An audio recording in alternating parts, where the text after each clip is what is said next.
Bonjour, ici Valérie Chevalier. Comme vous le savez, je suis porte-parole du projet On s'engage de l'Alliance pour l'engagement jeunesse qui regroupe 4 partenaires qui stimulent l'engagement des jeunes pour un monde plus écologique, pacifique, solidaire et démocratique. Notre mouvement rejoint des élèves du niveau secondaire partout dans la province. Vous avez décidé de faire un projet, mais vous ne savez pas par où commencer? Souvent, on a besoin de matériel et d'argent. On n'a pas toujours les moyens de nos ambitions. Comment payer tout ça? Aujourd'hui, je vais vous parler de commandite. C'est quoi ça, une commandite? Une commandite, c'est de l'argent ou un don en produit qui est offert en échange d'une visibilité dans ton projet. Bien organisée, elle est profitable tant pour le commanditaire que pour ton projet. Parfois, des entreprises de ton quartier ne recherchent pas nécessairement de visibilité, ils veulent juste encourager une belle initiative. Disons que tu as le projet de faire un jardin communautaire dans ta cour d'école et de remettre les fruits et légumes à des familles défavorisées de ton quartier. Par où commencer? Avant d'approcher des partenaires, il est important d'écrire un bon résumé de ton projet. Trouve un nom percutant pour ton projet que les gens vont retenir et décris bien ce que tu veux faire. Il est important aussi d'avoir trouvé l'organisme qui distribuera tes fruits et légumes et coordonner la mécanique avec eux. Quand et comment viendront-ils les chercher? Fais la liste de tous les items que tu auras besoin en détail. Connaître tes besoins financiers et matériels t'aidera à fixer tes objectifs et cibler des entreprises et des organismes qui pourront répondre à tes besoins. Une bonne idée serait de demander à l'école d'envoyer une communication aux parents de l'école pour savoir si certains d'entre eux auraient des pousses de légumes, des restants de terre pour jardiner, des semences, des outils, etc.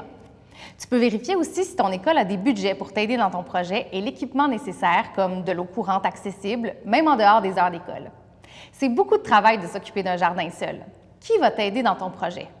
As-tu pensé demander l'appui d'un professeur, d'un animateur de vie spirituelle et d'engagement communautaire, un technicien en loisirs ou quelqu'un d'autre de ton école? Maintenant, tu as peut-être réussi à avoir un peu de matériel, mais tu resteras sûrement sur ta faim.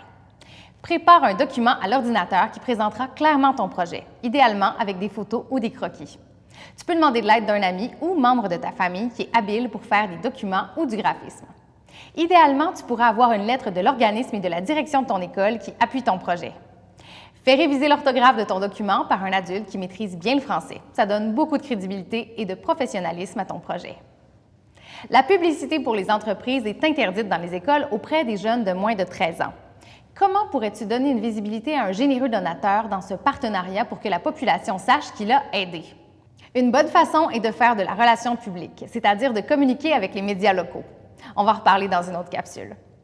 Ton document est prêt et tu as bien en tête tes besoins et le montant recherché.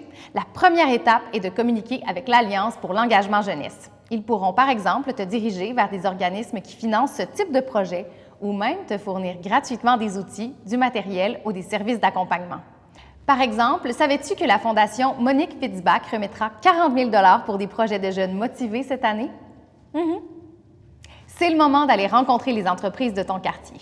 Je suis d'accord, ça peut paraître intimidant, mais c'est pas si compliqué. Tu peux même y aller avec un ou une amie ou un adulte si ça peut te rassurer. Mais n'oublie pas que tu seras la meilleure personne pour vendre ton projet car tu le visualises bien dans ta tête et tu en parleras avec passion. Pour commencer, adopte une attitude d'affaires. Ouais, je sais, tu n'as pas une entreprise, mais démontre le sérieux de ton projet et fais valoir le rayonnement dans la communauté pour ce partenaire. C'est pas facile de trouver des commanditaires. Tu vas te faire dire non plusieurs fois. Mais il ne faut pas se décourager, tu vas finir par trouver. Planifie ta démarche. Fais la liste des entreprises susceptibles de vouloir contribuer à ton projet. Liste tous les centres de jardin, les quincailleries, les épiceries avec un espace de jardin, les paysagistes du coin, etc. Imprime plusieurs copies du document. Idéalement, personnalise-le avec le nom de l'entreprise que tu veux approcher. Assure-toi de parler avec le propriétaire de l'entreprise, le directeur ou le gérant en charge. Dans un monde idéal, tu prends même un rendez-vous avec lui. Pourquoi un rendez-vous?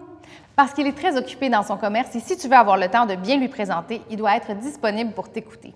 S'il n'est pas là, plutôt que de laisser ton document, demande à l'employé quand il sera de retour et retourne-y cette journée-là. Sinon, ton document risque de se perdre.